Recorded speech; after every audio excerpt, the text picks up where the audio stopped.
Hai, Halo, hai, halo. hai. Halo semua. Assalamualaikum warahmatullahi wabarakatuh.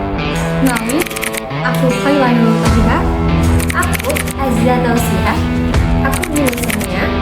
Aku Ines Daisha. Aku Zurana. Aku Noviati. Aku Sabrina Farmati Suryadi, kelompok 7 Landasan Pendidikan, kelas 2A, Ilmu Pendidikan Agama Islam Universitas Pendidikan Indonesia. Pendidikan merupakan bagian penting dari kehidupan manusia dengan makhluk hidup lainnya. Hewan juga belajar, tetapi lebih ditentukan oleh insting. Sedangkan manusia belajar dengan menggunakan akal serta pikiran menuju pendewasaan guna mencapai kehidupan yang lebih berarti. Pendidikan itu dapat menjadi penolong bagi seluruh umat manusia.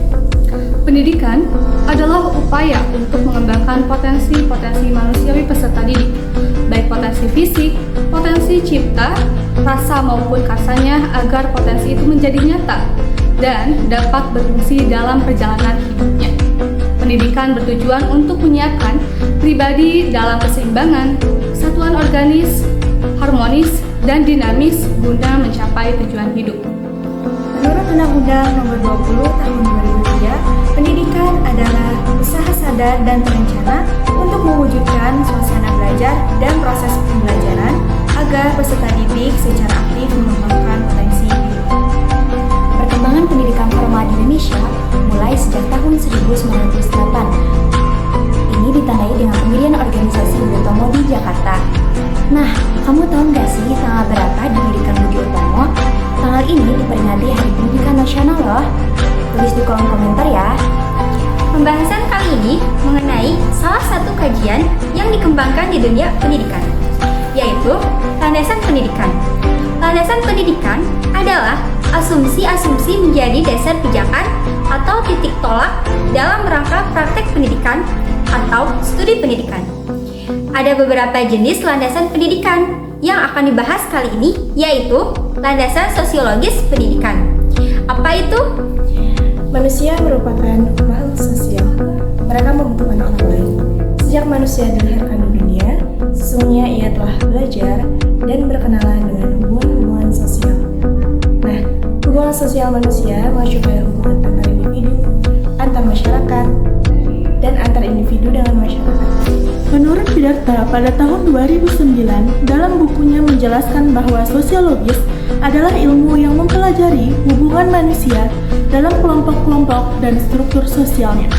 Sosiologi diperlukan dalam pendidikan karena konsep dan teori dari sosiologi memberikan petunjuk kepada guru-guru tentang bagaimana seharusnya mereka membina para siswa agar mereka memiliki kebiasaan yang akrab, harmonis, bersahabat sesama teman. Jadi, landasan sosiologis pendidikan adalah asumsi atau acuan dalam penerapan pendidikan yang bertolak pada interaksi antar individu sebagai makhluk sosial dalam kehidupan bermasyarakat.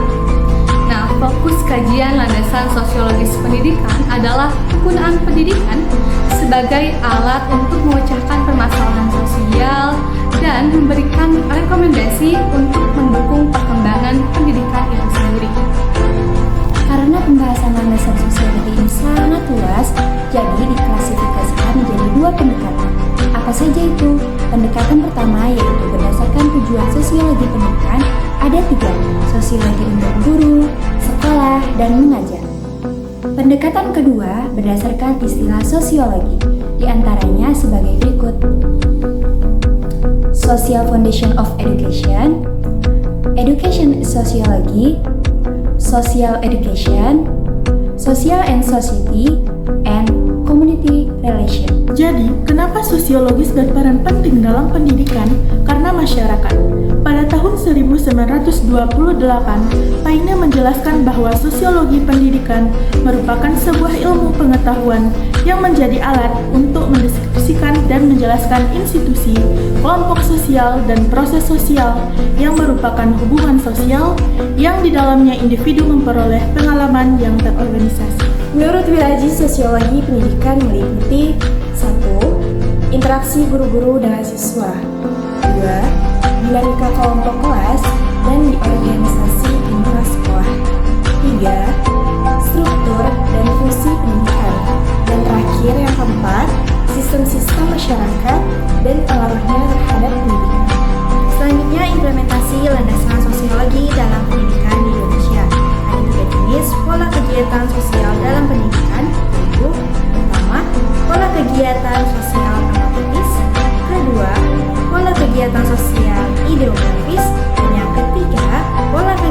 sosial transaksional.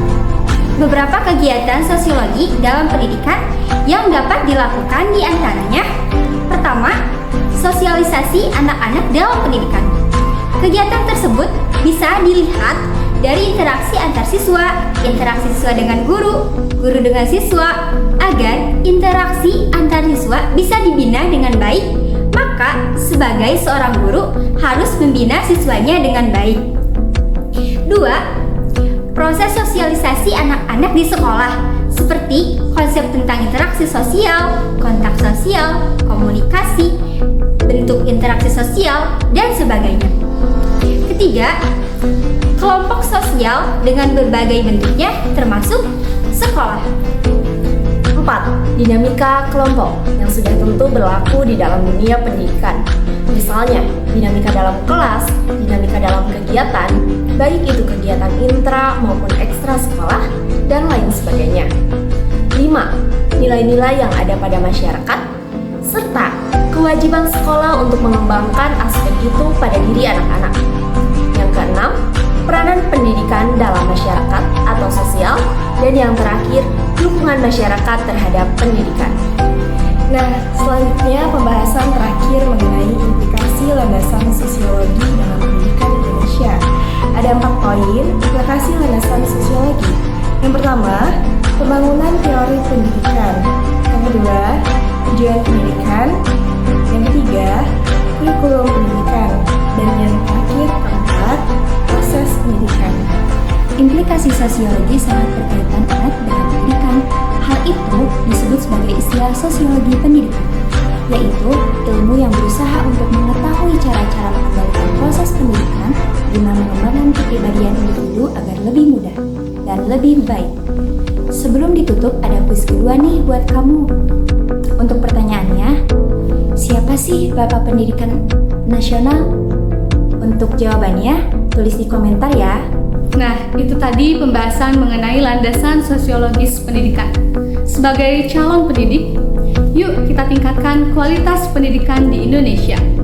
Najwa Shihab pernah menyampaikan bahwa pendidikan adalah awal perubahan.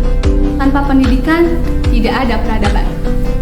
Hidup pendidikan Indonesia. Di televisi vlog. Sudah pada tahun Gak usah ngeliat ke salah.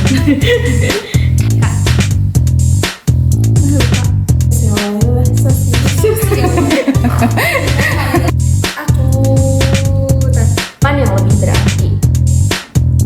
Ayo balikan deh, dari kan teori Mbak. Enggak salah.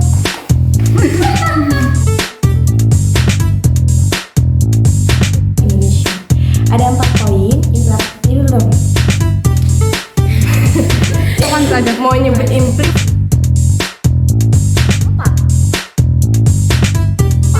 Jadi pada antara implikasi sosiologi sangat berkaitan.